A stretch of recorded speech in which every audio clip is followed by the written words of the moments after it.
Welcome to Choose Views with Richard Chew. Get ready to dive into a world of insightful conversations and thought-provoking discussions. As progressives, our job is to have an all-inclusive, full-on assault with all of our players. A show that will focus on moving our political, social, economic, gender, and cultural conversation forward. And all of our players means all of our players. It's Choose Views. And now, here's your host, Richard Chew. Good Friday morning, progressives, and welcome to the February 7, 2025 edition of Choose Views, 773-763-9278. Facebook Live, TuneIn Radio, YouTube, Twitter, Stream, and iHeartRadio. Email me at richard@wcpt820.com. I've been able to get some of the emails, Henry. Still got a few to go, so got to keep caught up. Catch all of our shows, guys, by subscribing to our WCPT podcast on Apple Podcasts or Spotify.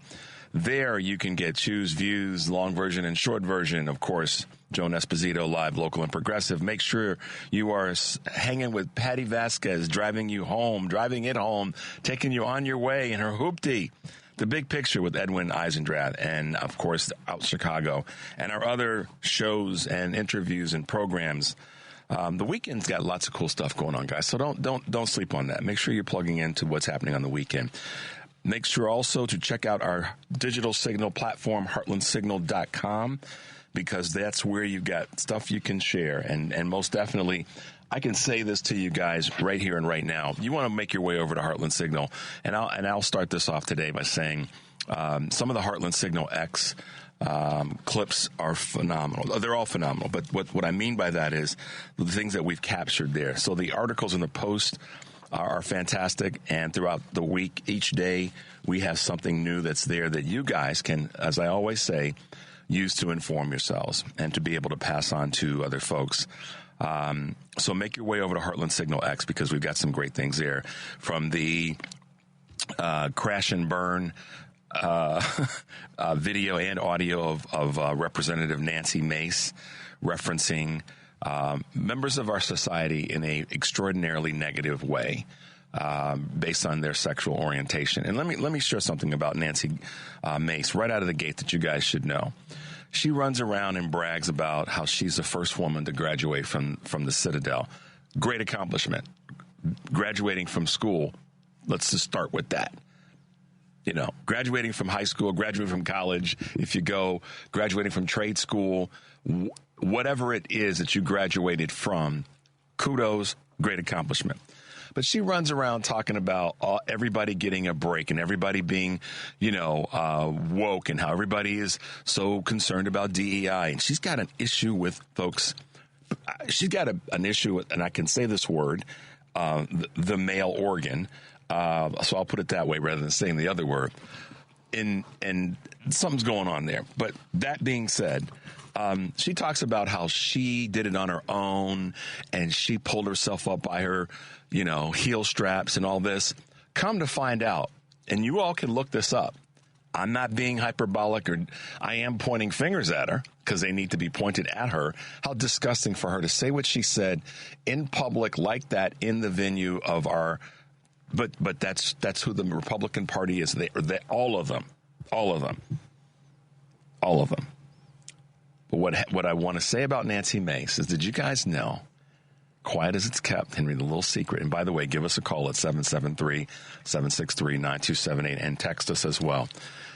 Nancy Mace's father was the commandant at the Citadel.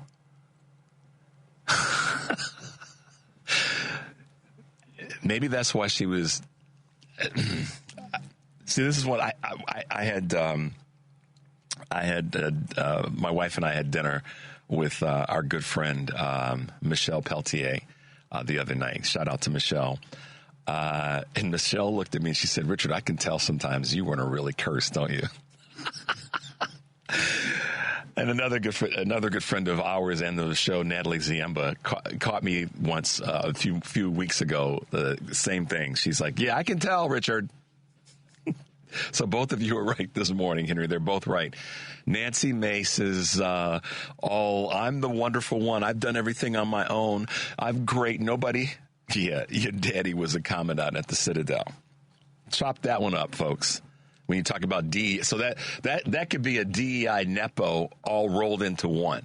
But you'll see lots of our great stuff. What my point was, and one of the pieces, one of the Heartland Signal on X is Nancy Mace, and there's many others from both Republicans and Democrats that you want to be able to check out. So make your way over there whenever you can, and share the Heartland Signal platform with people, because not everybody's up at 6 o'clock in the morning or 7 to listen to radio, to talk radio. We know that. But let's hit you guys with a couple of our normals, and it's Friday, so we're got a busy day. We have, of course, our great friend Karen Byrne from True Blue Politics Podcast that will be calling in, and we'll be chatting up with her about a little bit of everything. And then we have a chemist that will be with us. I'm keeping his name on the QT for the moment. Colin will be with us. And then, of course, our very own Mayor Brandon Johnson will be with us in the 7:30 hour. So you guys need to tune in and plug in. I'll do my best. I won't be able to ask questions that you send me. I'll be able to maybe talk around them if you send me a text. We'll see if we can squeeze it in. So we'll do our best in that space.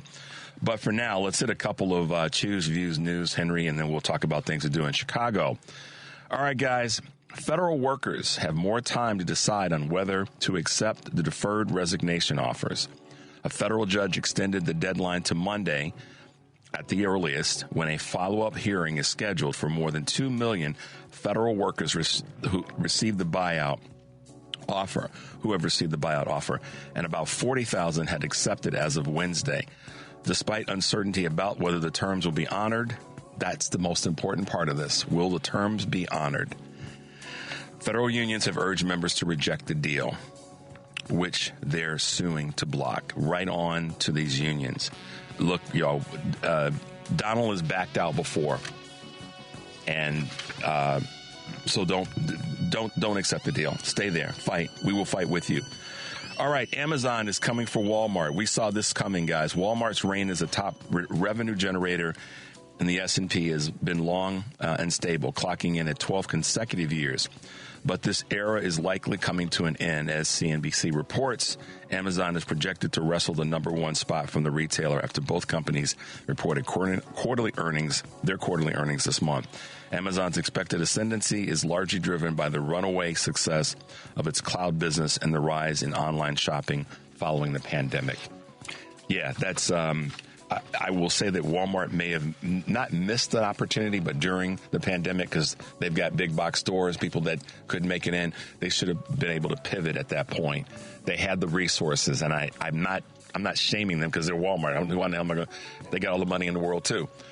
That would have been an opportunity for them to pivot and say what's coming, and they had the resources, they had the infrastructure, blah blah blah.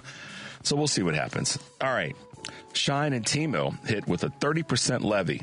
Items on Shine and Temu may not remain quite as cheap. Why? Because logistics agents that import goods into the U.S. have begun adding a 30% levy to products shipping from China to Hong Kong, according to Bloomberg. The charges come after the U.S. imposed 10% tariffs on all Chinese merchandise and revoked the rule that let packages worth $800 or less enter untaxed. The latter change will likely hurt Shine and more than Temu, according to Reuters, because Temu has been building up its stateside inventory, anticipating what? These doggone tariffs. All right, Honeywell is pursuing a spin-off strategy. Why is that important? One of the country's leading industrial giants is breaking up. Honeywell, a $150 billion conglomerate that was already planning to spin off its advanced materials division, said yesterday that it also is separating its aerospace branch from its automation arm. Why is that important, guys? Because it has to do with distribution of materials that are used to build airplanes. The decision follows a year-long review of the potential split, spurred by pressure from activists. Elliott Investment Management, they cited the example of General Electric, which split into three independent businesses. The company's combined value is nearly 4 times what GE's was in 2022. That's important because of the distribution channels that are needed for aerospace, which are our planes, and we want that to be safely managed. Okay.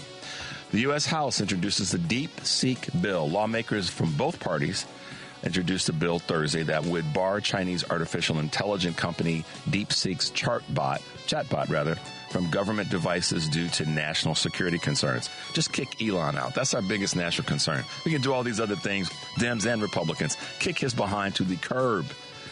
DeepSeek jolted the industry last month when it released a powerful AI model that has become popular with American consumers, despite the risk it is sending user data to China. It's not that I could care less about that. I want our leaders to get these dudes out of our bank account and out of our social systems. What's going to China? We have ways of dealing with that, but let's focus on what's right in front of us. All right, guys, there you go. A little bit of Choose Views news this morning, and, of course, some commentary from me. I never do that, Henry. I made my man laugh right out of the gate. All right, so before we hit this break, let me tell you what to do here in Chicago this weekend if you're going to be around. Theater Week started yesterday and is running through the 16th. Chicago is a place for incredible theater and experience everything Chicago theater has to offer. There are shows where tickets are as low as $15 and $30. So make your way, check it out, get out and see some theater if that's your thing. If you got visitors in town, that's always a good thing to do. And some places you can get tickets at the last minute. So there you go. Restaurant Week. Yes, we talked about that last week. We're still in Restaurant Week. The 18th annual, where over 470 of the city's top restaurants offer prefix menus, brunch, lunch, and dinner. Brunch, dinner, and dunch. Look at that. That one just rolled off smoothly. That's going to be happening citywide. So make your way to your favorite restaurant or something new and check out their prefix menus. The Argyle Lunar New Year's celebration up in Uptown, a part of the city of Chicago, Argyle area, Argyle and Broadway, if you know your way around the city. 1100 West Argyle. This is the Argyle Lunar New Year Parade. Check that out this weekend. Something to do. Chinatown also is this Lunar New Year parade down in Chinatown, 2200 South Wentworth, another place to go. And this is one of our staples, one of the biggest in the world since 1901. The Chicago Auto Show kicks off this weekend and runs through next Monday at McCormick Place, 2301 South Martin Luther King Drive. Always a good event to go to. Get out, see some new people, roam around, see some vehicles. And one of the good things about going to the auto show is it tests three things. One, your patience. Two, your ability to walk and stamina. And three, your agility to move out of the way of the kid that ran away from mommy and daddy. And here they come at you. You got to weave and bob. So get out and enjoy the auto show, guys. It's the one that I've always enjoyed. So make your way over to McCormick Place. Family Day, Comfy Day. Enjoy the warm, soft, lovely things that can be heartfelt throughout different retailers in the country, throughout the city, I should say. But the key area to go for this event is at the Museum of Contemporary Art, 220 East Chicago Avenue. Always a fun place to go and enjoy the exhibits that are there. And then the Cider Summit, Henry, tickets are now on sale for the city, Chicago's Cider Summit. At 840 East Grand. That's a great place to go and hang out. And if you're looking for some basketball, the Bulls are playing the Golden State Warriors. So there you go. Things to do in Chicago this weekend. Get out and enjoy yourselves. We're going to take a quick break, guys, because we're moving fast this morning. 773-763-9278. This is Choose Views, and we will be right back.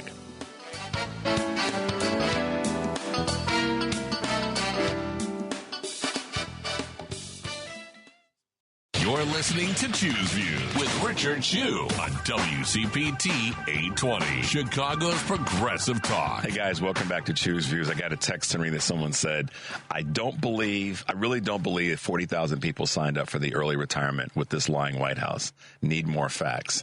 I don't disagree with you either. I don't disagree with your disbelief. I mean, maybe you got to keep in mind, folks, there's a lot of people who may have been approaching retirement in that number. So let's just kind of break it down real quickly. There could be, and I'm most certain there are, a lot of people that were in that window. They're like, I'm 60 years old. I've been doing this for a minute. I can go do something else. Let me take this package and get the hell out of here. I can see that being a part of it, in all honesty. And I say that only from little bit from common sense, but also from professional experience. So that wouldn't surprise me. I mean, I think about it in terms of people who've been in law enforcement. They signed on, became a police officer at age 25 or 30, and they did 25 years, they're mid-50s. They're like, you know what? I served. I'm going to walk and get whatever the level of pension I'm qualified for, and then go do something else. Take a break for a few years. Whatever feelings we have about folks who are in public service work, whether it be law enforcement, firefighters, people that work in a government role, it can be a pain in the behind dealing with us sometimes. I mean, let's just be honest, Henry. We aren't always on our mark. They have to deal with us. They have to deal with the public and people that, if you work in a situation where you walk into, think about this, DMV, we go in because we are in need of something. And we are PO'd if they get upset with us because we don't have some of our documentation right. Is that the truth? We're the customer, but we're not right in that moment. So I can understand that there's a percentage of people that are like, I'm done dealing with this. I'm going to walk. I'm going to take whatever they're going to give me, which will be hopefully pretty substantial, and go do something else where I don't have to deal with these fools. So those people who decide to do that, what's the word? Don't talk trash about them. I'm not saying anybody is, but give them their flowers for their service. If they decide to take the buyout or whatever, maybe it's not the best thing for us as a person observing it. But don't judge them for that. Give them their praise if they've been working in a capacity of service, and let them be able to walk away with the dignity that they deserve, no matter what the payout is. If that's their decision, then let's support them in their decision, because we don't know what's going on in their particular lives that might say, I don't want to deal with the other side of what could happen. I'm just trying to be open and realistic about how we all make decisions, because we don't know what's going on with somebody behind the curtain. My mother and father both used to say, you never know what the pillow talk is. You know what I mean? So that's just kind of how I assess that. So anyhow, that's how I land on that. Henry, let's see if we can squeeze in this one clip. We got Karen coming on at 6:30, but I want you all to hear this clip. It made me laugh, but it's spot on. It's one of our sisters from Scotland, telling folks what she thinks and what she feels. Uh-oh. Henry's got to get that one queued up, guys. He's almost there. He's got it. He's got like 4 hands. He's very quiet about it, but he has a... We good? All right, go ahead. I've never done this before, spoken directly to the camera before, but I just wanted to come on here because I just wanted to say that I am a very lucky Irish woman. I'm an Irish woman that lives in the northeast of Scotland, and it's such a beautiful part of the world, and everybody should really come here and visit at least once in their lives. It's stunning here. It's so wild, so natural, and has great whiskey, great rugby, great history. Do you know who is not welcome to visit here? Do you know whose tourist dollars we don't want? If you're a MAGA voter, if you voted Trump, if you wear that red hat, symbol of hate, you're not welcome here. Do you know who are welcome here? Canadians, Mexicans, Colombians, Aussies, Kiwis, Americans who didn't vote for Trump. You are welcome. Come on over. Let's get the party started. But otherwise, and this goes double for MAGAs who have Scottish heritage or Irish heritage. If you voted for that man, shame on you.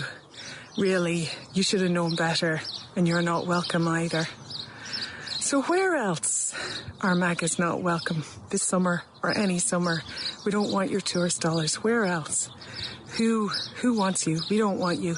If your country is so beautiful, if your country is so great, then stay there. Please do us all a favor. We don't want you. So there you go. There's a lot in there. And when I look at the video and watch that, I thought about it in terms of, she said this with a big smile on her face. If you want me to send it to you, just send me an email and I'll send it to you. That there's a lot in there. And I just thought it would be a good thing to play this Friday morning because, unfortunately, there are lots of folks in the world who've been our allies, our partners, and frankly are part of different folks' ancestry that have the same thoughts and feelings right now. And we know that they're out there. Kudos to this woman for posting this. The interesting thing about it, she's in Scotland and is of Irish heritage. And I laugh about it because I think, this is one of those global moments. We all got a little bit of something in us. We got a little bit of Irish, a little bit of Scottish, a little bit of German, a little bit of different countries in the continent of on the continent of Africa. I always have to be careful. A little bit of African in us. We have a little bit of Ethiopian, Egyptian, Senegalese, and the rest, and the Asian country. We have a little bit of all of us, all of these parts of the world in all of us. And part of the problem, and the reason that I wanted to take this sort of position or make these dotted lines on this is that we have our biases in the world. None of us are immune to the biases. We just do. But we also have our connective tissue. And I'm not trying to be rah-rah about this, but we have our connective tissues. And the thing that this week has really been, has really taught me this week, or reminded me, maybe is a better word, is the connective power of community. Yesterday, Jamal Cole talked about that. Throughout the course of the week, other folks that have been guests on the show have talked about that.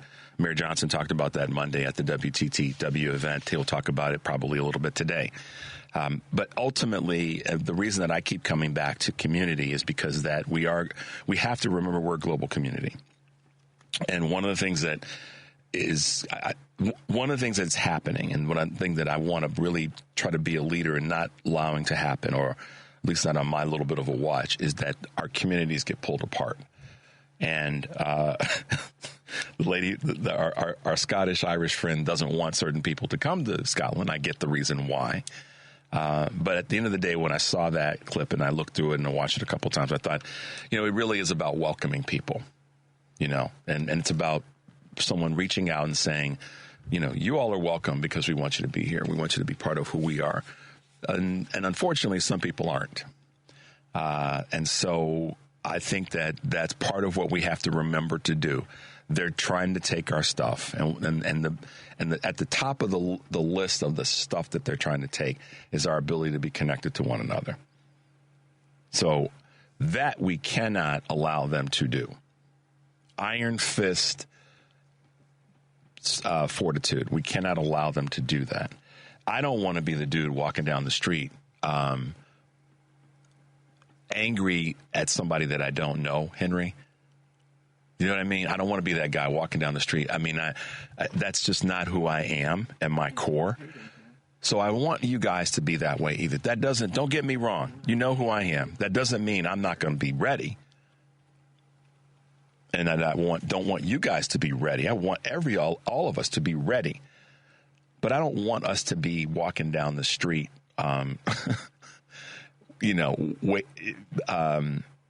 with that negative mindset. I want us to, and that comes from being isolated.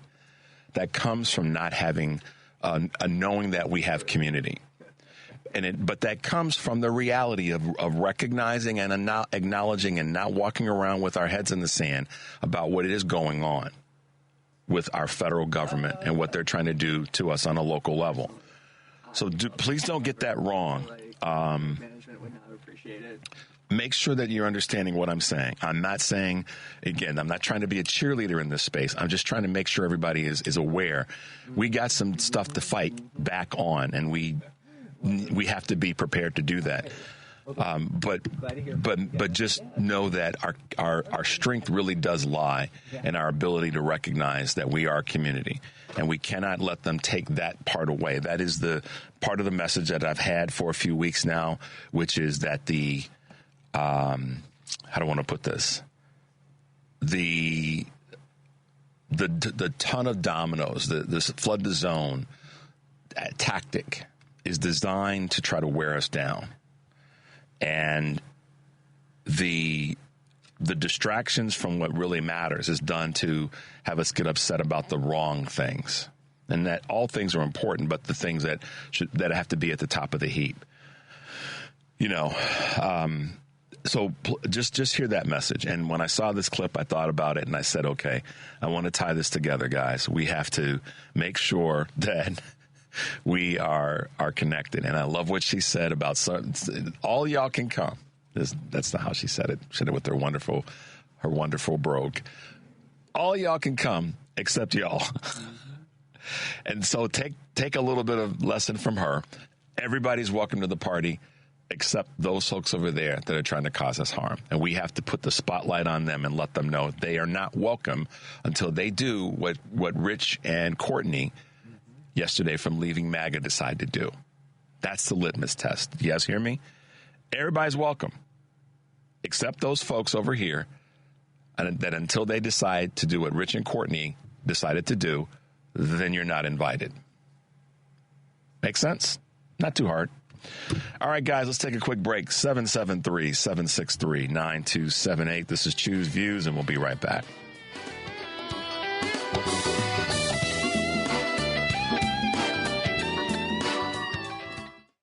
Welcome back to Choose Views with Richard Chu on WCPT 820, Chicago's Progressive Talk. Hey, guys, welcome back to Choose Views, 773-763-9278. Some of the comments that I'm getting about our new Scottish friend and her video, her clip are pretty cool.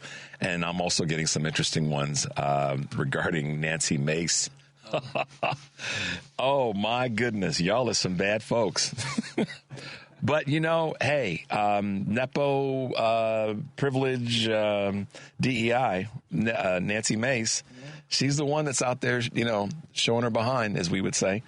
In any event, let's go to our good friend Karen Byrne from True Blue Politics Podcast. I know you got some stuff to say this morning. Well, your last clip, she's speaking my language now. Oh, my God. So, there's a saying when we bring out our Irish, and it's similar to F off. Okay? Have you ever seen the Robin Williams skit that he does in full Scottish brogue about about golf? Yes. And he talks about we can't play it on the air because it would be Bleep City. But with the wee little stick. It is so hilarious, y'all. If y'all don't know what I'm talking about, if you need a laugh this weekend, in terms of something to do this weekend, Google Robin Williams golf. I think that's probably what you can Google, and just watch it, and don't be drinking anything when you're watching it, because you will spit it up. You don't have to know a damn thing about golf. It's just hilarious. It's Robin Williams at his best. But how you doing? Did you like that clip?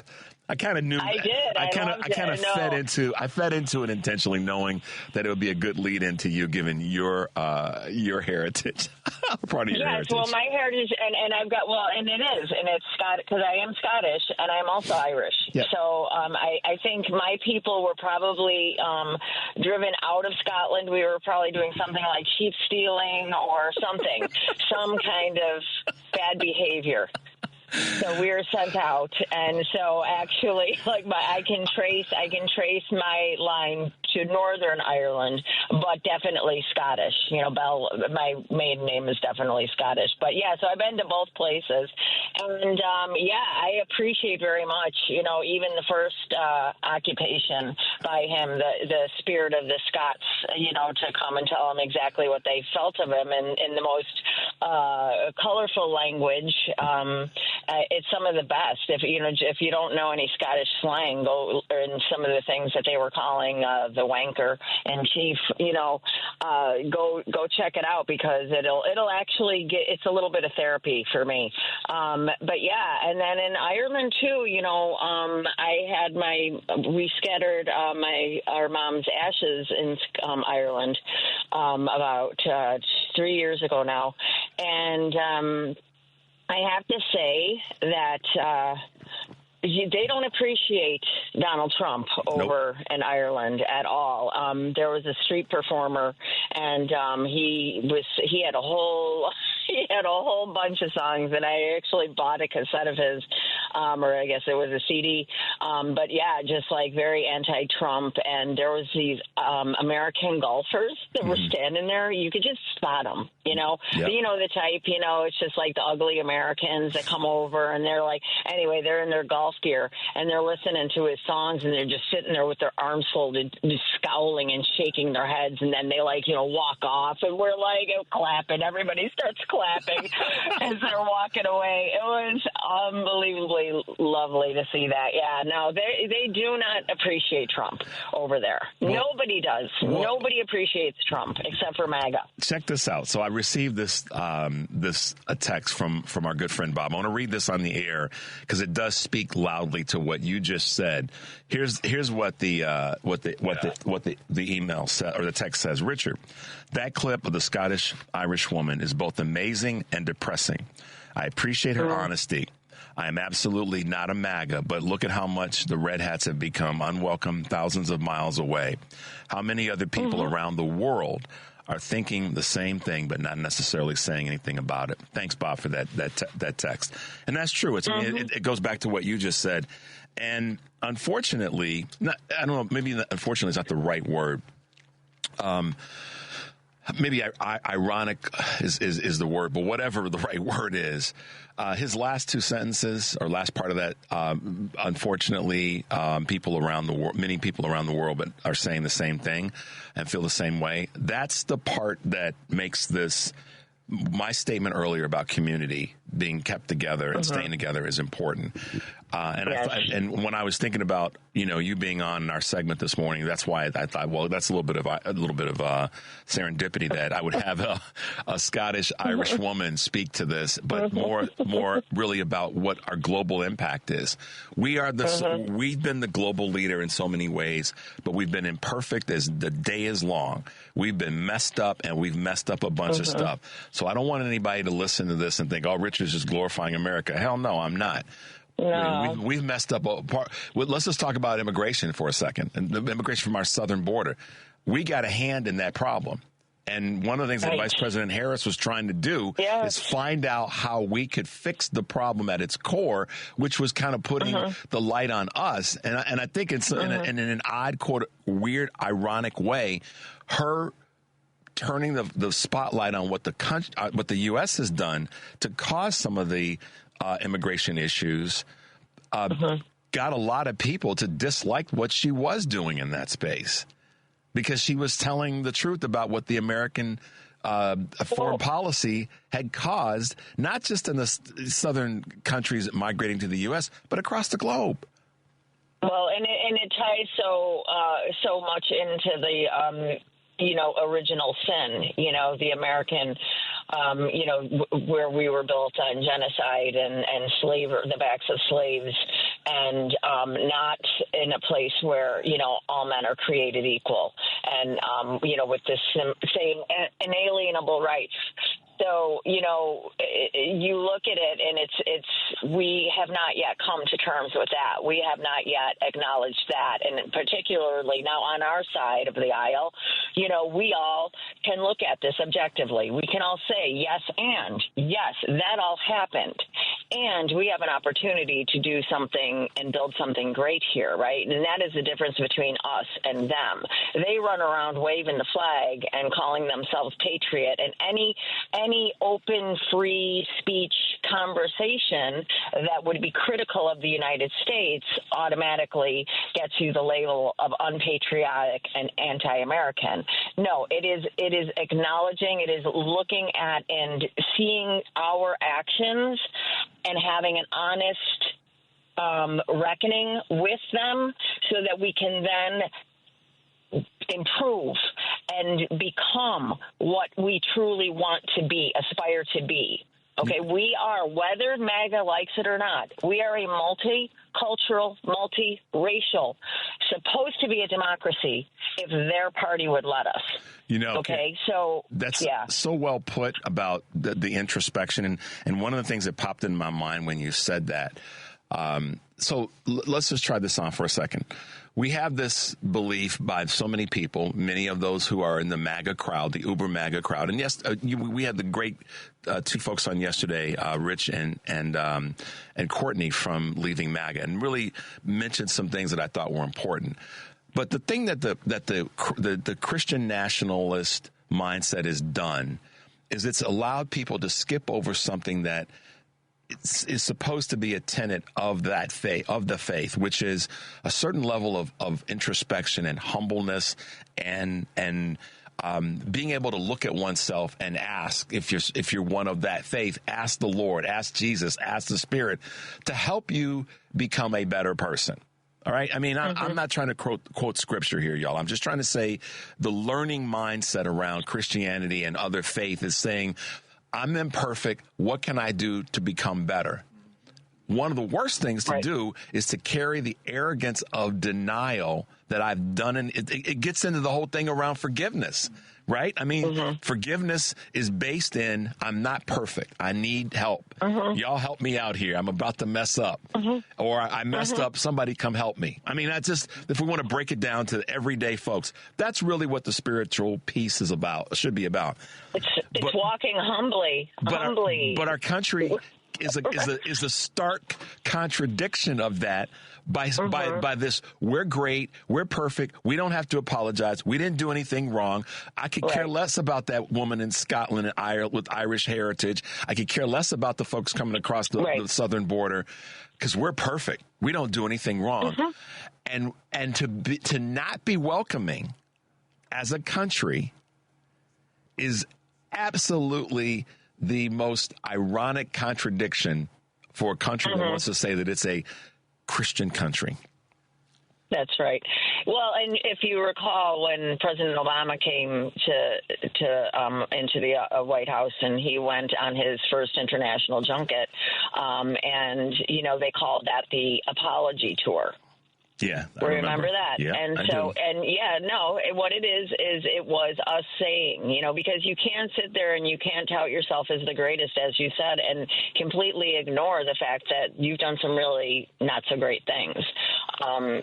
So and it just is shows the hypocrisy. And I mean, hypocrisy almost doesn't seem to be, a strong enough word, because it doesn't seem to have the impact. It certainly doesn't seem to faze them at all and I've said this before, when you're sitting down to the table with family and friends who are, to celebrate the birth of a brown baby, but you wouldn't let their family in. You would not provide shelter. You would not provide food. You would vilify them and you would call them illegal. When to be undocumented is a civil infraction. It is nothing more. It's like you could, a parking ticket, a speeding ticket, it's that level. So, yet these people walk around and it's offensive. And I'm not a big Bible thumper, I believe I love Jesus. The fan club really kind of creeps me out, certain factions of it. As John Fugelsang says, I won't take credit for that. But, but the point being, it's like, it's just, where is their self-awareness? Where is their self-reflection? Do they ever stop running their stupid, obnoxious mouths to just sit with, how do what they're saying and what they're doing, align. It's just like they never take one single moment, and the way they, do it is by, they treat us by intimidating us and, just being the loudest voice in the room, to shut down, what we're telling them that they need to hear, that they should welcome hearing, but it's like they have this block, and I just think that is just how strong and deeply embedded the misogyny, the racism, the xenophobia is, the hate is. What do you think about, so yesterday, I don't know to what extent you heard the segment where I had Rich on and Courtney on from Leaving MAGA, where two things that stood out to me. One was try not to refer to folks as being in a cult, one, and two, the comment that was made about people hearing, not wanting to hear the F around and find out commentary. I just want to get a quick snip from you on your thoughts about that part of what they said. Quick? You want me to be quick? Okay. Well, I know you have a quick answer to it, or a response to it. If it walks like a cult and it talks like a cult, it's a cult. This is the thing. Good for them. I'm glad that they were able, if they were a part of the cult and they were able to get out, that's great and welcome very much. But that doesn't mean that you got to take away, our perceptions and what we have been seeing. And if you look at the definition of a cult, for the people that are in the cult, what we are seeing with MAGA looks a hell of a lot like a cult. Mm-hmm. And I'm glad that they're out. And as far as the FAFO, look, this is the thing. We will give grace all day long to people that finally come. Pam Hempel, she did not take a pardon.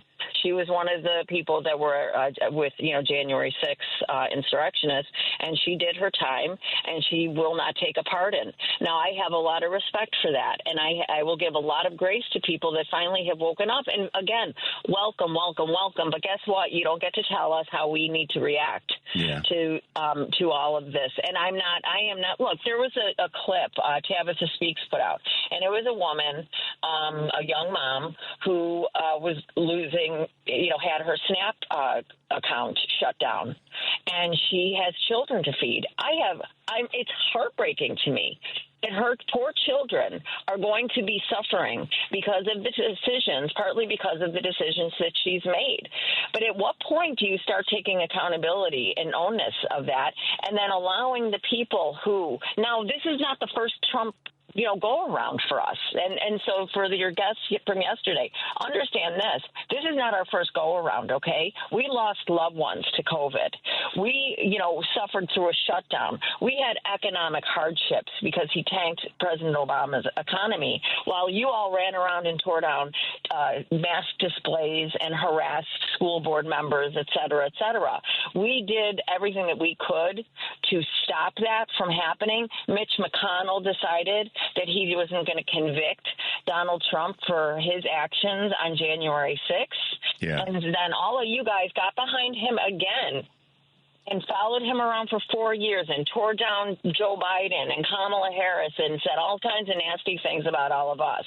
And now you want to tell us that we can't take at least a little bit of celebration and pleasure in the FAFO. And by the way, part of the FAFO, we all saw this coming, okay? And guess what? Y'all aren't the only people that are going to be hurt. We're being hurt, too. Our loved ones are being hurt. My child has student loan debts, to pay off or whatever. They already were having a hard time coming up with a down payment to buy their first property, so I'm sorry, but it's just like we get much grace and appreciation, but seriously, Come on now. Yeah, check yourself. Sorry. No, and that's why I said to both of them. I said, "Well, you guys you've done something with that experience, which is to create a bridge for others who can't find their way out, because that's ultimately what the work is that they're doing, which is good." But I wanted to tie that to what you said, about people running around and crying because America. President Obama went on what was, by all measure, a way of saying, listen, we want to do better. It wasn't necessarily an apology to her. It was, let's find a way to do better. I want to pivot to something real quickly, to a word that you used earlier that ties into a couple of things that I've got on my desk this morning. And it's about hypocrisy and sort of the it's good for, if it could be good for somebody but not good for others. And what am I talking about? I'm talking about 3 women in the GOP that have said, no, you all can't have this access. You all can't do this thing. But wait a minute, we can. The 3 women I'm talking about are Marjorie Greene and her daddy's, her family's money that allowed her to be the B word that she is. Nancy Mace and her father being the commandant at the Citadel. And then the third one, which a lot of people aren't talking about, but it needs to be talked about, is that Ivanka Trump has basically been outed for using USAID money for a White House event in 2019. God help us. God help us. Yeah. But y'all can't have any. Yeah. What is it? There's no bread, let me cake. Came after that. Yeah. Okay. Yeah. I mean, this is. You see where I'm going with this? This is the thing, and we talk about the MAGA.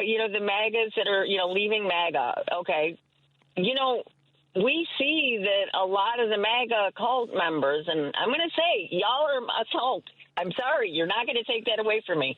The fact of the matter is, these people are prone to violence, and if you look at the violence that has been done, and I think you and I have talked about this, the CEO in New York, the insurrection, the attack on our Capitol, we know these people are prone to violence, and guess what? Just like that young woman that was on the Tabitha Speaks video, losing her SNAP assistance and not knowing how she's going to feed her children, and there are a number of those similar videos. You are going to, when you push people into desperate situations and they are also prone to violence, I mean, I don't know what to tell these people. Yeah. At some point, people are going to snap, and I am not promoting that, and I am not hoping for that. But that is, if history is to be believed, is it prologue? That's what happens. That is what happens. This is the FAFO moment, because I appreciate where people are in terms of leaving any of this craziness. And we said, y'all need to be prepared. Don't go down this path. It's sort of like, Karen, it's sort of like this. How many times have any of us, Henry, watched the movie, watched the show, and it could be a police officer, it could be a regular citizen, it could be anybody, and there's a noise in the basement, right, Henry? There's that noise in the basement. And and somebody gets up in the middle of the night, doesn't turn the lights on, every light on in the house, but they grab a flashlight, Karen. Right? Okay. In the middle of the night, they grab a little baby flashlight. Or better yet, hold on. They get their cell phone and they turn the flashlight on their cell phone because they heard a noise in the basement or in the backyard. And then they go down there or out there and they get snatched. Okay? And in the movie, while we're watching the TV show or the movie, all of us are saying, don't go down there. Don't go down there. Don't go down. Don't go out there. Don't go out there. Right. But oh no. They got that flashlight lit up on their cell phone, and they're going to go down in that basement or out in the backyard to find out what that noise is, or down that dark alley, or in that building, that old deserted building, because they heard a noise. And we tried to tell them, look, don't go in there. Don't hide behind the chainsaws. Right. We've tried to tell y'all. And so now here we are. folks are turning up missing, and I'm not putting any disrespect on that in the reality of the world of folks turning up missing. Please, y'all, don't get upset about that. I'm making a point about. We have tried to tell you, and as much as I've, Karen and I have had some fun in talking about the craziness of folks that won't listen. At the end of the day, we still have the responsibility, I believe, certainly the opportunity to make sure our communities are kept together and make sure that they don't divide us and that they don't succeed even in the executive orders and all this garbage, which I'm going to talk to Mayor Johnson about. That we do not allow them to take away from our connectedness. That cannot happen. Right. And let me just, in parting, because I know we're coming up to the top of the hour here, but in parting, I just want to say this. To all of the MAGAs that are seeing the light, to all of the people that are seeing the light, welcome. We embrace you. Welcome into the club. But guess what? Y'all are on double, triple probation. You got to sit in the back of the room and be quiet. Right. No, exactly. And I mean, I appreciate the perspective. I want to hear what it was that made them tick and made them believe this stuff, because we do have to kind of figure that piece out. But at the same time, you guys, welcome to the club, but you're the newbies. Okay. You guys are the rookies now. And so you guys have to kind of allow space for us to feel what we're feeling and say what we need to say in this space, because we're in a deep pile of doo-doo right now partly because of y'all, and guess what? We need to be able to say and feel what we need to feel. Yeah, as the great Eric Grant would say, y'all ain't running nothing just because you came to the party. There you go. All right, Karen. All right. Good to hear your voice this morning. Thanks for your perspective. And I was so glad that I was able to put this together to have our Scottish-Irish friend leave us with a clip. And you were able to join right in and take the baton and run with it. So. You're welcome. Thank you for having me again, Richard. I love you guys. Karen Byrne, True Blue Politics, y'all. Check out the podcast. Thanks for being with us, Karen. Thanks, sweetie. All right. Bye-bye. Bye now. How about that, Henry? Oh man.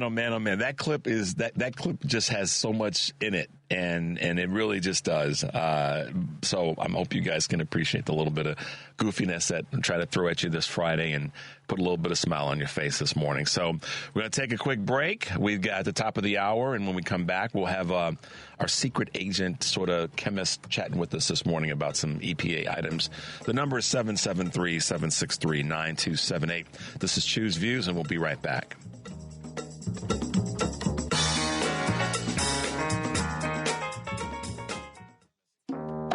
Welcome back to Choose Views with Richard Chu on WCPT 820 AM, where facts matter.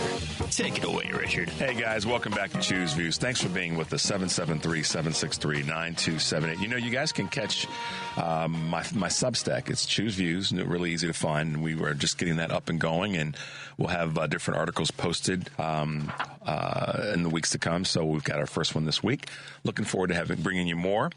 And speaking of bringing you more, today, 2 to 5, Joan Esposito will be taking your calls for the first half of the show, talking to Rebecca Little and Colin Long, authors of I'm Sorry for My Loss, an urgent examination of reproductive care in America, and Sean Kitchen, political correspondent at the Pennsylvania-based Keystone Courier, that's better to say. Live, local, and progressive, weekdays 2 to 5 p.m. here on WCPT, Heartland Signal, TuneIn, YouTube, and Facebook. Joan Esposito. Tonight, 5 to 7, Patty Vasquez will be joined by Jen Glass, co-artistic director of the Gift Theater, and Rebecca Williams, statewide organizer for Fair Vote Illinois, and James Johnson, Skokie trustee, organizer for Fair Vote Illinois, and candidate for Skokie clerk. Driving It Home with Patty Vasquez, 5 to 7 p.m. Central, WCPT, Heartland Signal website, TuneIn, YouTube, and Facebook as well. Stay tuned, guys, at 7:30. Mayor Johnson will be with us, and hopefully we'll have a nice, good, clean feed, and we can chat with our mayor. And, of course, Wednesday we celebrated, meaning Choose Views, 1 year. So send in your questions. We will put that together in a little segment for you as we get through the month. So you can send in your questions by texting me at texting us at 773-763-9278. or you can email me, which might be actually a little bit easier, at richard@wcpt820.com. And as always, check out our podcast that we have, our recent conversations with Rich Logis and Courtney Ray yesterday from Leaving MAGA, Jamal Cole, Tony Preckwinkle, Ms. Tony Preckwinkle, State Rep Norma Hernandez, investigative journalist Greg Pallas, Ben Jealous, Dana Goldberg. Short version, long versions, guys. Full episodes, all available on Spotify, Apple Podcasts, TuneIn, iHeart, YouTube, and Amazon by searching Choose Views. Or you can go to the show page, visiting heartlandsignal.com, and click on my picture. Yeah, that's what you do. If you're listening live, weekdays, you can tell Alexa to play WCPT on TuneIn. That's all you got to do. So check us out where we are. We're in a lot of places, and we want to make it available to you to share with the folks that you know and love. We do our best to bring you guys a varied bit of information. It all, in my mind, circles back to one thing, and that's improving the world in which we live. And oftentimes we've got to, for lack of better words, lean into some of the difficult things. But today we have a gentleman with us that's going to talk about some important issues as it relates to EPA. And that's a big one for me in terms of our environment. It's the only one we got. It's the only planet we have. And we can't let that slip away from us. And pulling out of the Paris Agreement by Trump was an absolutely dumb move. But we have with us this morning one of our chemist friends, Colin, who will be joining us. Is he on? We got him online? Okay, cool. Good morning, Colin. Welcome to Choose Views here on WCPT. How are you this morning? Good morning, Richard. Doing well. Thanks for having me on. Happy to be here. And, ready to talk about the state of the environment and the state of EPA over the last 3 weeks. Now, you're here in Chicagoland area, right? That's correct. Okay. So let me ask you this question. We cover the entire Great Lakes region. Got it. So let me tell us a little bit about you, the organization, because I have a question I want to ask you about something that's a local question that's part of a national conversation. But just take a moment and kind of introduce yourself to the audience. Yeah. So I work as a chemist for the region, and a lot of people might not know this, but the way EPA works is we obviously have our headquarters in Washington, D.C., but we're split up into 10 regions across the U.S. So in Chicago, Region 5, we cover the Great Lakes region, which is 6 states, Minnesota, Wisconsin, Illinois, Indiana, Michigan, and Ohio. And we're responsible for all of the programming that goes into there, enforcing Clean Water Act, safe drinking water, doing Superfund and emergency management cleanups. Anything that's happening in those states goes through our region. So a lot of people know 2 years ago we had the East Palestine, or 3 years ago? I think it was however many years ago it was. Yeah, 3 years ago now. Man, time flies. I know. We had the East Palestine disaster in Ohio, and our region was responsible for responding to that. We had the first person on the ground there from any agency within an hour. All of our support that went to that region came from our office, and we've been there the entire time. So when things are going on related to the environment, it's usually the regions that are responding. And it's not just the people who are responsible for emergency management. We also have what's called the Response Support Corps, which brings in people from all over the entire agency to use their specialties to help and assist with cleanup, with planning, with whatever needs to be done. So a lot of people taking on a lot of jobs to help the public and help the environment. It's a big job, and the work that you, as part of that agency, are responsible for and that do is greatly appreciated. I didn't know there were 10 regions, and I'm sure, to your point, a lot of people don't know that and how they're broken up. You being in Region 5 and being a leader here, it's kind of a two-part question. Which of the states that are part of your region have the best rating within and the least, best, I guess, if you were to rank them in overall, EPA items, whether it be air quality, water quality, and all the rest in terms of how you guys measure? It really does depend. I mean, there's different ways to look at it, and that's what's so important about some of the work that we do is it's not just a straightforward, top 10 list. There's different factors that we bring in that help us evaluate how we're going to help these communities. And that's one of the things I really wanted to talk about today that has been so frustrating for me, my colleagues, and the agency as a whole is the public, or I should say maybe this administration, doesn't seem to understand that the words that we use are important in categorizing how we do our work. And what I'm talking about here is environmental justice. I've had this talk with a lot of people outside the agency that this word isn't just some,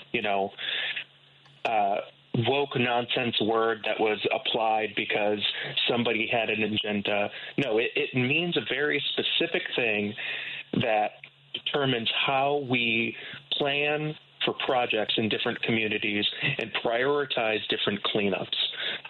So when we're talking about who has the best, air quality or water, there's different layers that go into it, like what does the population look like? What's the age? What is the risk factors associated with the geography, the topography, the hydrogeology of the soil and everything underneath? Because you can't just say, oh, well, there's this amount of contamination here, so we have to prioritize this. No, it's a whole ecosystem. It's a whole socioeconomic system that determines how we're going to prioritize what we do our cleanups with. Mm-hmm. And that's what environmental justice is. It's how do we take all these factors in? How do we consider all of them? And then based on that, move forward with prioritizing the health and safety of a community. It's not as straightforward as just a ranking. It's looking at all the different factors from, what the place looks like, what the people there look like, and how we're going to best serve that as a whole, not just, because it has this one toxic waste site there. Yeah. So you're thank you for breaking that down, by the way, Colin. Last week we had Cook County County Commissioner President Ms. Toni Preckwinkle on our show. And one of the things that she talked about that was important to her, obviously walking our wonderful forest preserves, and talking about that, she also talked about the importance of leaning into one of her bullet points is environmental justice. So when you spoke to that, it reminded me of her and her concerns about that and how we've got to do a better job as a society of having environmental justice. But if you can, Colin, and I know you can, so can you tell us what that means to you and how you want to see the agency be better at implementing, quote, environmental justice? Yeah, it's it's a very important way to view how we help communities and how we prioritize the health and safety of those communities, because it takes into account not only the different pollution factors, but the historical factors that go into that have made communities more susceptible to being unsafe because of industry, because of the way the communities were set up relative to the way pollution was flowing. So if they were downriver from a power plant and this was the only place that they could build housing, so they're directly getting all of the pollution in their water straight towards their community, we want to prioritize rebuilding those communities. And what a lot of people don't understand about environmental justice is it's not a purely qualitative exercise. We don't look and just say like, oh, this community kind of looks like one that needs help, so we're going to prioritize them over someone else. No, there's quantitative data and, historical context that goes into it to how we prioritize this. There's certain factors that we look at when choosing how to award these grants or plan these projects, and it is an objective measurement because we can look at the data and say, yeah, this community has been screwed for the last 50 years because, we've been dumping things into their water, and we can see the effects of it. So that's why I really get frustrated when certain folks demonize the term environmental justice is because there's not opinion behind it. There's facts and there's data that show that these communities have been screwed over time by polluters, by municipalities sometimes, and we need to help them. And I'm frustrated. I don't know if you saw the news, but yesterday 168 environmental justice workers at EPA were put on administrative leave. Yeah, I did. And one of your, let me ask you a question regarding that, or reference something. Not to cut you off. I want to kind of ride along with you in the car on this one. One of your colleagues in the business of environmental justice, Nicole, is it Cantello? Is she the one that's with the American Federation of Government Employees? She basically she's urging don't. Do your best to resist the efforts of the Trump administration. And I'm not even going to call it an administration, the Trump cabal, because it just is. But give us some feedback about what she said, what she had to say. Yeah, Nicole's great. She's our union president. Love her and all the work that she's doing, getting the word out there to make sure people know what's going on. But she's absolutely right. The work that needs to be done, and I think that's one of the biggest things that I've seen in the past 3 weeks with my colleagues is, although it's been hard, it's been exhausting, people are scared. A lot of people are more motivated than ever. The big thing that I think a lot of people don't understand is, we don't work at the EPA because we want power or, some kind of control to tell you what to do. Everybody that I know that works at the EPA, took less money to be here. We have PhD scientists, people who are highly skilled and specialized. They made sacrifices to, go through a long job process, go through background checks, do all of these things because they believe in one thing. They believe in public service. They believe in trying to make our environment better, make our communities more healthy. And so when there's pushback on that, when there are efforts to slow that down, whether intentional or unintentional. But when someone tries to come in and say, like, your job doesn't matter or your job can be done better in the private sector, we know that we want to do public service. So there is more motivation than ever to help the public, to help provide healthy communities, even though people are a little scared right now. That's the pushback that we're engaging in, is we're going to do our job the best we can until we're dragged out the door.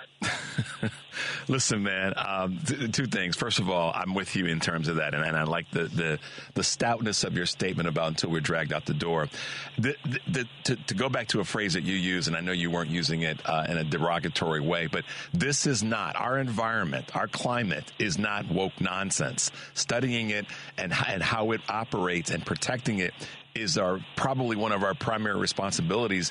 It's part of self-care. So, when you talk to people in the future, whether it be on a radio show or on a podcast or in a group of folks, let them know saying woke nonsense, this is not woke nonsense, is a positive thing. This is being woke about this topic is an opportunity to make sure that the one thing that we do share in common, I mean, there's many things that we do, but the thing that we all have to recognize is there's nothing woke or nonsensical about taking care of our planet.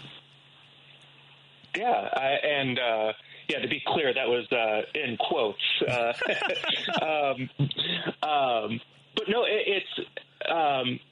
it's hard when people view things through the lens of whatever their political priorities are or whatever their, agenda-driven scope is, right? The things that we do at EPA are purely objective in science. So when someone comes in and says, oh, this term you're using is too political, so we're going to make an executive order to get rid of it, we look at that and we're confused because the work we're doing on a day-to-day basis is driven by, scientific method. It's driven by research. It's driven by years of project planning. And most of all, it's driven by the communities that we serve. Nobody goes in and at the end of the day says, oh, man, I'm really glad I helped X community and not, this community that voted for Trump.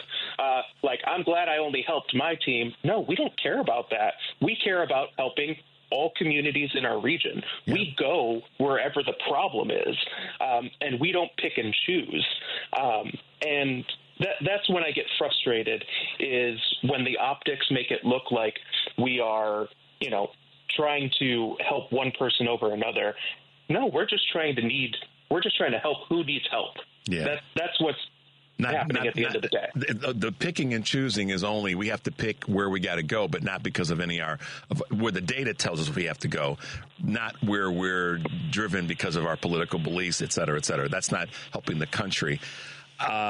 So, Colin, let me ask you this question as we wrap up. And first of all, let me say this first, man. I appreciate you being with us, and I know that you're doing this in a very respectful and confidential way. So I applaud you in that space. First and foremost, let me say that, and we'll be honored to have you back. But I got to ask you a personal question, man. Why'd you become a chemist, man? I mean, what were you, like, a little smart dude that just said, hey, man, I know this stuff over here? What took you down that path of becoming a chemist? I actually wasn't a little smart dude, at least going into high school. I never viewed myself as liking science or math or any of that. But I had a really great teacher. I fell in love with science. I fell in love with, structure and just the way it was set up. And I also just really care about the environment. And those two things came together. And I knew, graduating from college, that working for EPA was something that was going to be a lifelong goal. It took a long time. I applied to EPA for years, 6-7 years, and was trying my hardest to get in. Finally broke through, and that's what is in it for me right now. Is this is the culmination of work that I've been trying to do since I was 14 years old. I love chemistry. I love figuring out the way things work and being able to apply it in a way that is helpful, that makes an impact. It makes me feel good waking up every day. And I know that the same is true for every coworker that I have, and everybody in our agency. We're here because we love the work. And yeah, like I said, I had really great teachers. They led me on this path. I was a teacher myself for a little bit.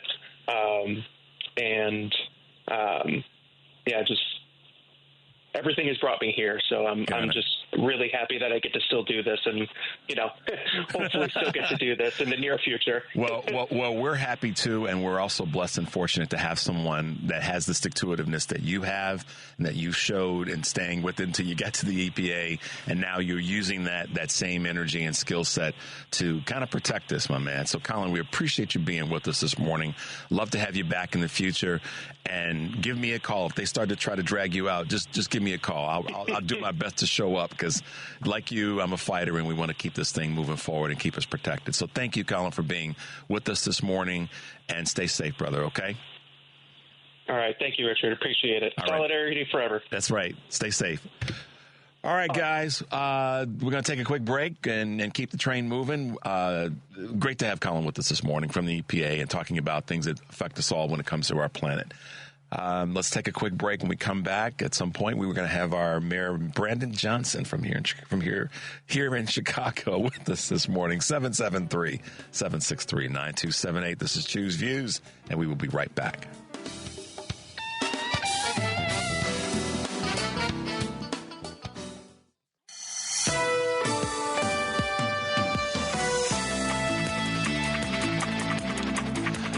Hey guys, this is Richard Chu. Welcome back to Choose Views. This is the first Friday of the month, and that means it's time for This Month with the Mayor.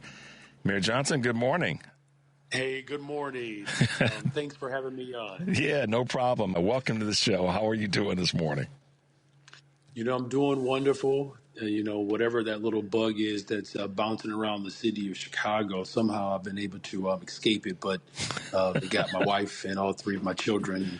Unfortunately, my 12-year-old Ethan got the worst of it, but I'm feeling great. All right. Well, they've got to keep you away from getting it, so good on them. Welcome to the show, and listen, I come right out of the gate and say to you, Monday night I had the opportunity to be there in the audience, and you were busy at the end talking with folks, but I had a chance to be in the audience at the WTTW My Block event with Jamal Cole, and I just want to come right out and say a couple things that I've been saying on the air throughout the course of the week. You guys, the whole panel did a great job in fielding the questions and letting everybody know that all of you all who were on the panel were serious about the city of Chicago and our communities moving forward. And I've been leaning into that all week in terms of community, in terms of the importance of it, and in terms of not being splintered off by what's going on a federal level. And that's trying to trickle down to some very specific parts of the city, of the country. The city of Chicago is one of the cities that's in the crosshairs. So thank you for showing that leadership Monday, and all the craziness is coming at you, and all the things that you got to navigate, the good, the bad, and the ugly, frankly.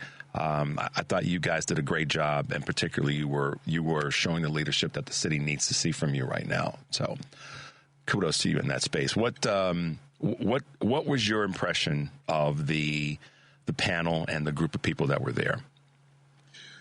Well, thank you for the recognition of the strength of our city, and how in this moment we are not going to surrender our humanity.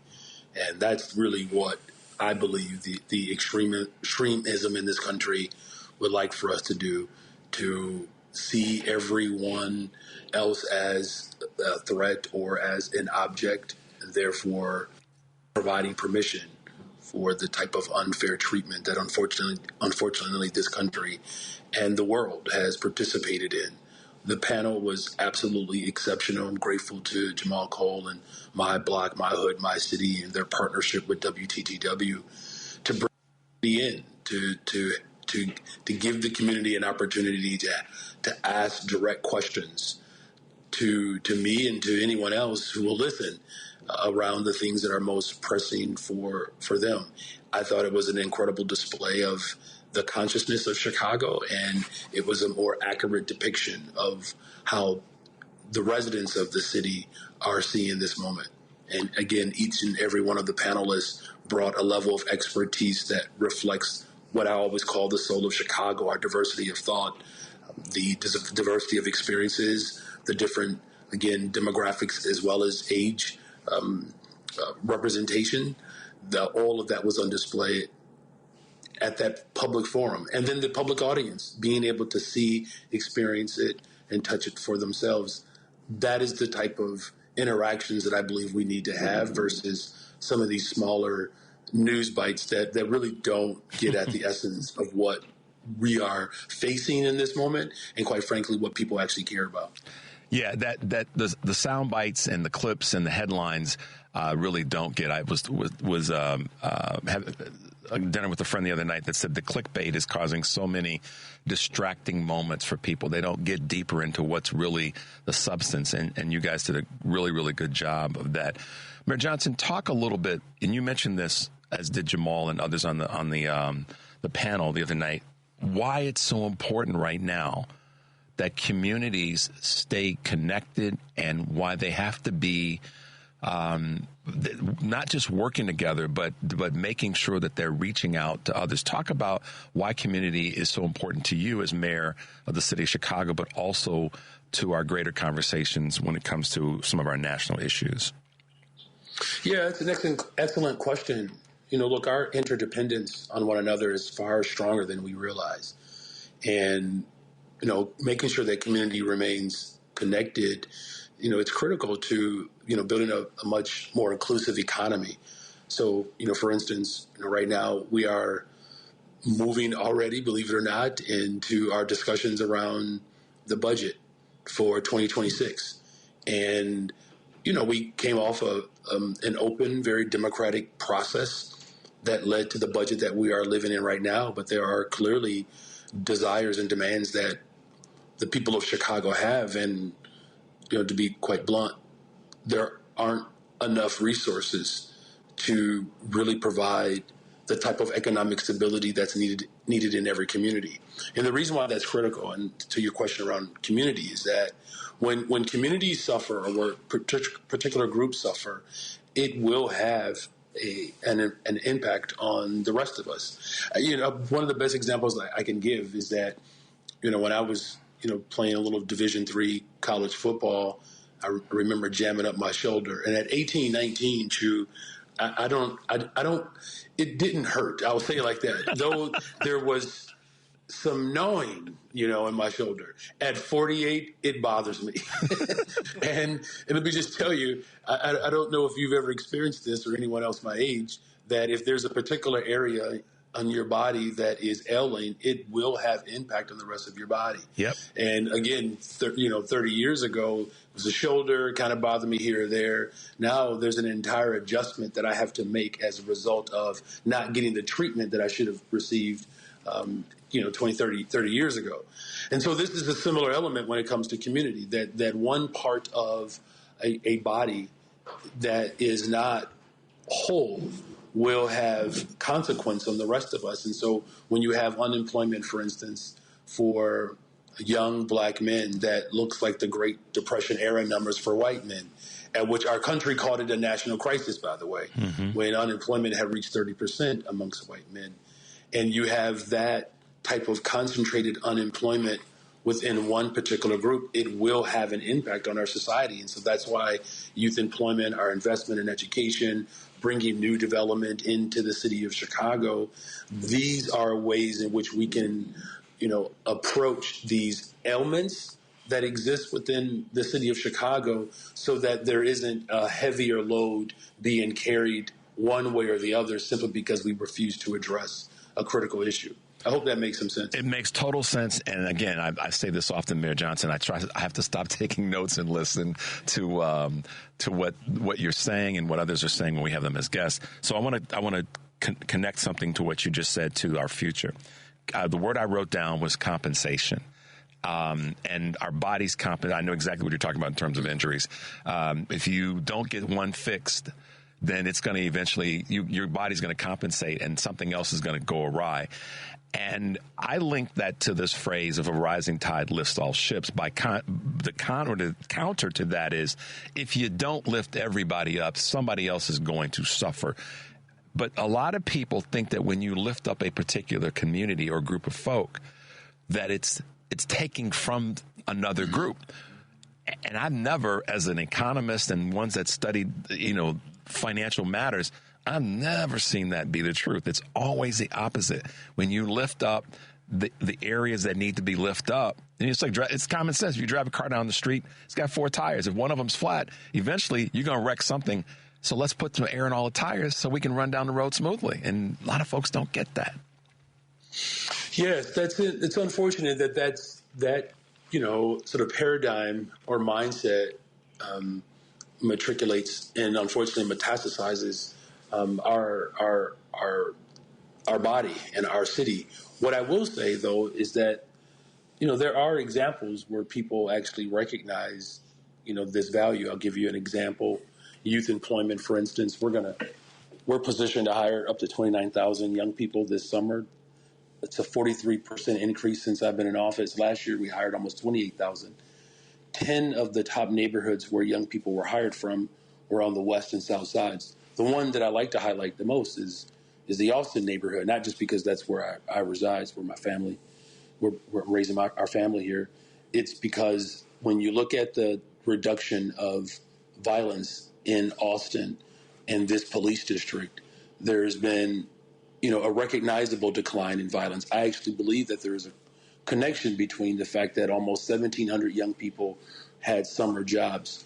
And when we recognize that part of our approach, that, again, making investments in communities that have historically been ignored, that pressure, that weight does not pull us or drag us, into this, economy of despair. And it's why I've been focused on, development and projects. Just last year, 2024, $13 billion of just new projects that are on the line, 45,000 construction jobs. When all these projects are done, it's 3,700 or so permanent jobs.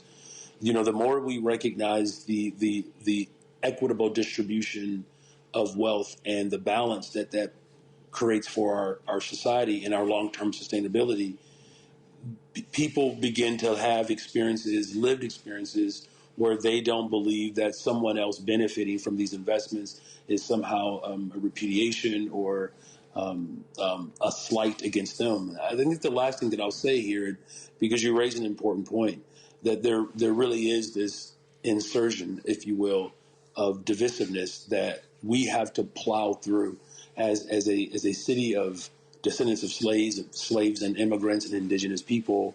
Chicago, we have to be the shining light or the beacon, the shining example of what it means to have a diverse economy where a Black Haitian immigrant and a Potawatomi woman and Jewish, Italian, Polish, Chinese immigrants, descendants of slaves from, migrating from the South. I don't know about you, Chu. My family is a part of the second migration, where many of the first Blacks who migrated landed on the South side, and the second migration of Black folks primarily on the West side. Yep. This is the unique story of Chicago, where our collective communities have come together to create a real balanced, society. And that's essentially what my budget and the work that we're doing collectively through community is working to capture, where every single neighborhood has everything that it needs and deserves. One of the things that you said the other night, which leads me to this next question, and I'm part of my family too, staying part of that same migration, and I'm proud of it, and more people need to be aware of it and how it's benefited our country. That being said, you've got some headwinds coming your way that you're going to lean into, along with mayors of other cities such as Boston and New York and Denver, in terms of this word sanctuary cities and policies, and how, Congress wants to, drag you guys into to testify. And so Talk a little bit about that if you can. I don't want to have any predisposed thinking on it, but what does this all mean? Well, first, I will just say that there are other mayors and governors, congressional leaders across this country that recognize that sanctuary status is not, it's not a term that we take lightly. It's something that I know as a mayor of Chicago and mayors that existed before me reacted and held strong the view and the belief that Mayor Harold Washington had over 40 years ago, that as our country unfortunately began to create, I would just say, unfriendly economic conditions in Central and South America, as you know, the so-called spread of socialism and communism was the term of that time, and unfortunately, the sovereign nations in Central and South America were destabilized because of foreign policy. And Mayor Harold Washington understood that. And that's why he stood up at that time over 40 years ago and said that if our federal government is going to behave in the way it behaves, the cities of America have to unite and come together to stand up and resist those policies, but also provide sanctuary as a consequence of those policies. We should be opening our arms. Now, 40 years later, I don't know if Mayor Harold Washington and leaders of that time fully understood the implications of what they did. You know, I guess, I mean, we may not ever know, but I will say that I do very much appreciate and honor that legacy. Now, what it means for today, you know, we've made this point very clear that if Congress was absolutely serious about the crises at the border, and in addition to the crises at the border, if they were serious about lifting democracy and creating real economic stability across the globe, it would better reflect that in policy. There is a bipartisan bill that passed the Senate that the House rejected at the behest of the current president.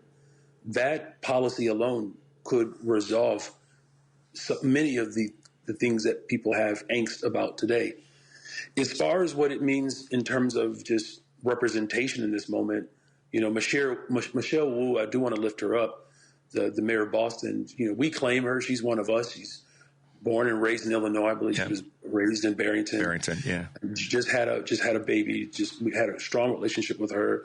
Mayor Johnson and Mayor Adams and I, we had to deal with the brunt of those buses coming from Texas, the governor of Texas, Greg Abbott, and we suffered through the challenges of that. What we're going to uphold as welcoming cities essentially is that we don't interfere with anything that the federal agents do, right? So if there's someone here that's undocumented and they are convicted of a crime, they are subject to deportation. That is the law. Other administrations have done that. You know, I'm sure we could have a longer conversation about the Obama years, but the numbers bear out, right? I mean, it's very clear of the efforts that the Obama administration put forward during his time. And there were people who, you know, took exception to the amount of deportations that happened under his administration, but not to just single him out. Every president has had a strategy to deport individuals, and in particular individuals that have, you know, caused harm in our respective cities. What the full motivation behind this is, quite frankly, I believe, is just is a way to further insert division within communities to get us fighting for the limited resources in which the interests of the ultra wealthy want to make available. And I see this as an opportunity, in closing, that it's not just a conversation around immigration. This is a conversation about working people and dignity in our society.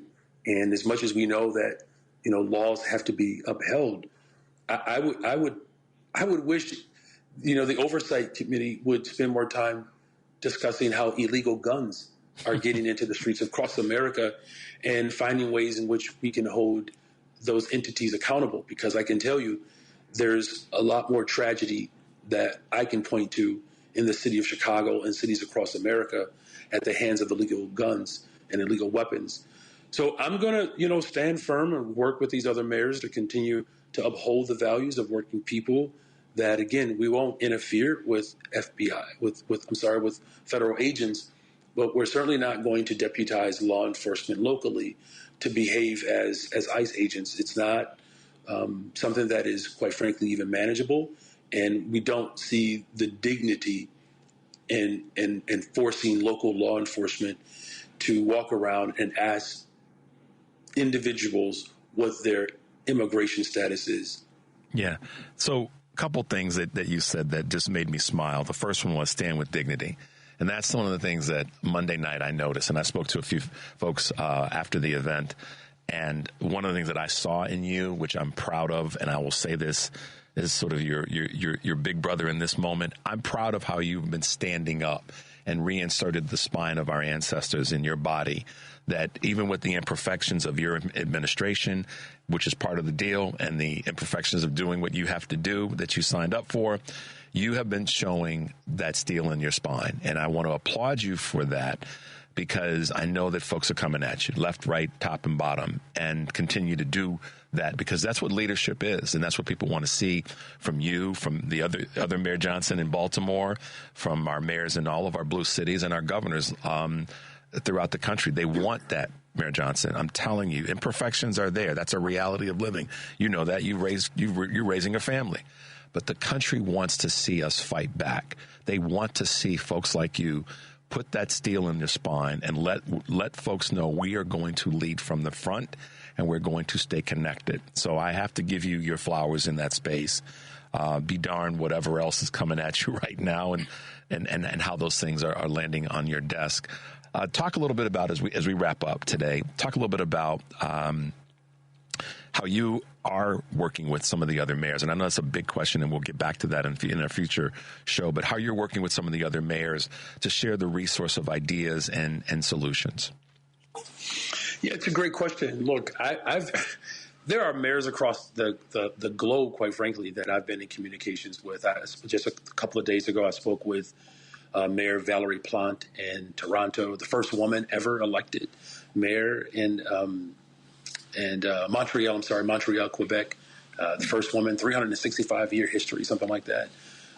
And she's done an exceptional job in Montreal. Spoke with Mayor Chow in Toronto. These are, leaders that I'm in communication with because of our shared interests around just our global economy. The 20% of the world's fresh water is right in our front yard between Lake Michigan and the St. Lawrence River.